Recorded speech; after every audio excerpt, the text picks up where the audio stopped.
कार्य घडले का आणि कार्य घडले तर किती घडले, विस्थापन झाले तर कार्य घडले असं आपण म्हणतो की नाही. तर किती विस्थापन झाल्यानंतर आणि किती बल लावल्यानंतर कसं कार्य होतं हे आज आपण प्रॅक्टिकली बघणार आहोत. तर सुरुवातीला माहीने काय केलेली आहे, एक रिकामी डब्बा घेतलेला आहे आणि हे तो तिथपर्यंत घेऊन जाणार आहे. घेऊन जा.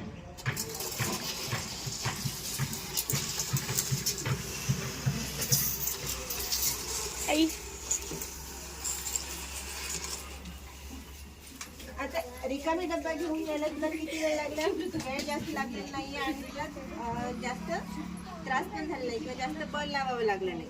आता आपण काय करणार आहोत, याच्यामध्ये काही पुस्तकं ठेवलेली आहेत.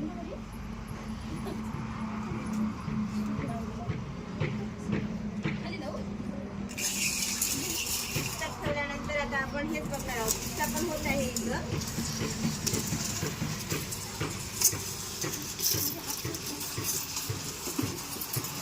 पासून त्या टोकापर्यंत जायला तिला तेवढाच वेळ लागला आणि बल मात्र वेगवेगळ्या प्रमाणामध्ये तिने लावलेलं आहे. अशा प्रकारे आपण बल जास्त लावले तर जास्त कार्य होते आणि बल कमी लावले तर कमी बल होते. ही क्रिया आपण आज कृतीद्वारे बघितलेली आहे. धन्यवाद.